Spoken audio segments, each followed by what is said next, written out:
The film begins with Dalton Russell, speaking from an undisclosed location, reflects on the difference between a prison and a cell. He confidently claims to have executed the perfect bank robbery, setting the stage for a flashback. A group of robbers disguised as painters, all using variations of the name Steve as aliases, infiltrates a Manhattan bank. They quickly disable security cameras and take control, forcing customers and employees into the basement. Stripped of their belongings, the hostages are dressed in identical painter uniforms and masks, making them indistinguishable from the criminals. The robbers periodically mix with the hostages to blur identities further. As police surround the bank, detectives Keith Frazier and Bill Mitchell arrive, meeting with Captain Darius to assess the situation. Meanwhile, Russell and his crew demand food, prompting the police to send in pizzas embedded with listening devices. When they overhear a foreign language, they identify it as Albanian, only to discover it's actually a propaganda recording of former Albanian dictator Enver Hoxha, evidence that the robbers anticipated police surveillance and planted misleading audio. At the same time, Arthur Case, the bank's founder, grows anxious upon hearing about the robbery. He hires high-powered fixer Madeline White to protect a specific safe deposit box. White meets with the mayor before persuading Frazier to grant her access to Russell. During their conversation, she references her powerful connections and offers incentives, but Russell instead presents her with documents implicating Case in financial dealings with the Nazis during World War II, transactions that led to Jewish deaths.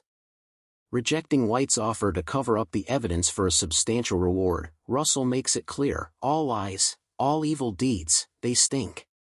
You can cover them up for a while, but they don't go away. As the standoff continues, Frazier tries to outmaneuver Russell by falsely claiming the getaway plane he requested is ready. Russell agrees to prove the hostages are unharmed, allowing Frazier inside the bank. While leading him through the building, Russell engages in casual conversation, even advising Frazier to propose to his girlfriend despite financial concerns. When Frazier attempts to overpower him, another robber intervenes, and Russell, unfazed, lets Frazier go unharmed. Later, the robbers stage a fake execution by forcing police cameras to focus on a second-floor window. An enraged Frazier demands answers, but Russell cryptically responds, "You're too damn smart to be a cop." The apparent execution escalates tensions, leading the ESU team to prepare for a tactical raid using rubber bullets.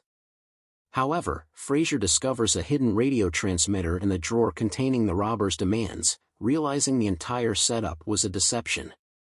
He attempts to call off the raid, but Captain Darius ignores his warnings.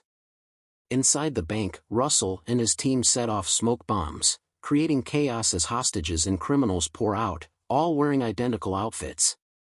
In the confusion, the police detain and interrogate everyone but fail to distinguish robbers from hostages.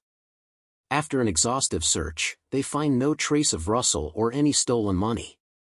Further investigation reveals the execution was faked, and the robbers' guns were mere plastic replicas. With no clear crime committed, Frazier's superior orders him to drop the case. Unwilling to let it go, Frazier inspects the bank's records and finds that safe deposit box number 392 was never officially documented since the bank's founding in 1948. He secures a warrant to open it but is confronted by White, who tries to dissuade him, revealing Case's Nazi affiliations.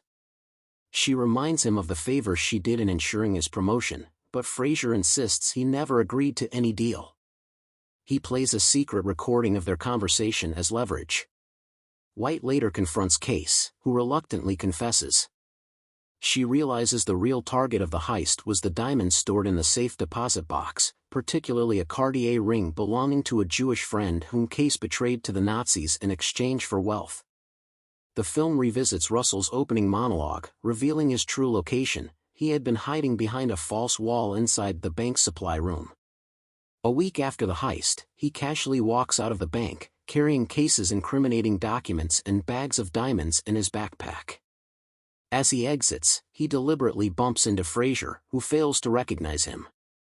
Outside, his accomplices pick him up in an SUV. When asked about the missing Cartier ring, Russell simply says he left it in good hands. Later, Frazier opens the safe deposit box, finding only a gum wrapper, the Cartier ring, and a note that reads, "Follow the ring." He confronts Case, making it clear the investigation isn't over. He also confronts White and the mayor, handing her the secret recording pen along with contact information for the U.S. State Department's Office of War Crimes, ensuring Case's past won't stay buried. Back home, Frazier reaches into his pocket and finds a loose multi-carat diamond, realizing Russell must have slipped it to him during their encounter at the bank.